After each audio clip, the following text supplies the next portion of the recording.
Good afternoon, Yeladim. It is story time. Today we're going to read Sammy Spider's first Passover. This is a book all about shapes.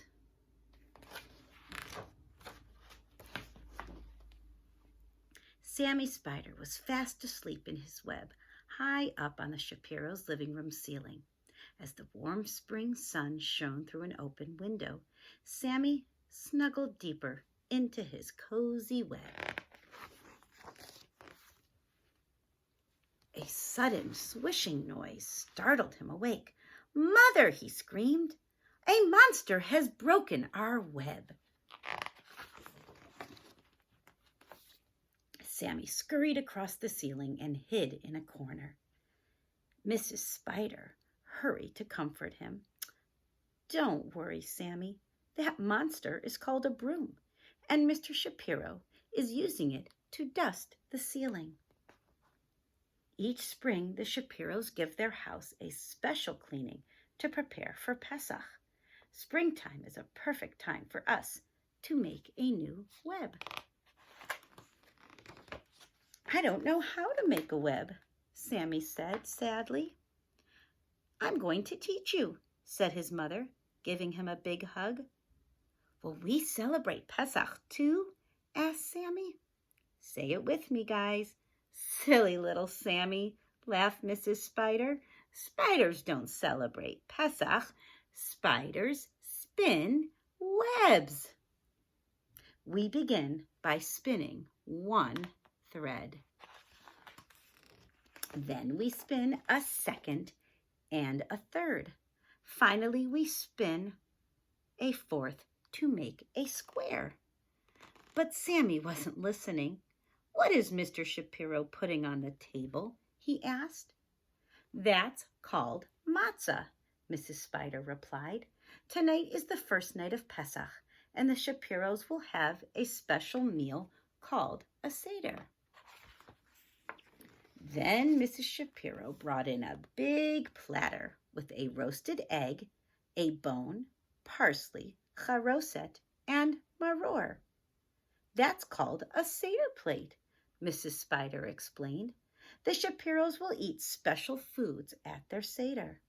"Do spiders eat special food for Passover?" asked Sammy. "Silly little Sammy," answered his mother. "Spiders don't celebrate Passover. Spiders eat flies and other insects. To teach them, we will spin a web. I will need your help. Watch me attach a circle to the inside of our web." Sammy wasn't listening. He was hovering on a silky strand above the table, watching the Shapiros at their Seder. Crunch went the matzah as Mr. Shapiro broke it in half. Sammy watched him wrap one of the broken pieces in a bright red napkin. When Josh wasn't looking, Mr. Shapiro hid it on top of the bookcase. Sammy climbed back up to the ceiling. "Mother," he asked, "why did Mr. Shapiro hide the matzah?" "It's called the afikomen," Mrs. Spider answered. "After the meal, Josh will try to find it. If he does, he'll get a prize." "What fun," Sammy said. "Can I play too?" "Silly little Sammy," said his mother. "Spiders don't celebrate Pesach." "Tell him what they do." "Spiders spin webs. I really need your help to spin a triangle inside the circle." Sammy wasn't listening. He looked longingly at the hidden afikomen. "All right," sighed Mrs. Spider. "You may watch the Seder for a little bit." Sammy quickly crossed the ceiling and stopped right above the bookshelf as Josh finished reciting the Ma Nishtana, 4 questions. He listened as the family sang Pesach songs and took turns reading the story of Moshe, who led the Jewish people to freedom. The Shapiros began their Seder meal. Sammy had never seen so much food. At last, it was about time to search for the afikomen. Sammy wished he could help, but he remembered his mother's words. Spiders don't celebrate Pesach. Swinging from a strand of webbing, he watched as Josh searched every corner of the room.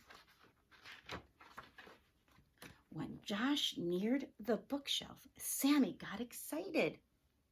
Something shiny caught Josh's eye. It was an amazing little web with a beautiful Jewish star inside. "Wow!" breathed Josh as he went closer to look. He spotted the afikomen just below the glistening web. "Wow! I found it!" he squealed. Sammy glowed with pride. "I did it, Mother. I helped Josh find the afikomen." "And you also spun a beautiful web," Mrs. Spider answered. "You used all the shapes that I taught you." In his excitement, Sammy didn't even know that he had spun a web. As he looked back at the bookshelf, he beamed. "It was easy, Mother. You make a square, a circle, and a triangle. Then you pass over with another triangle. That is how spiders celebrate Passover." The end. Tomorrow will be another story.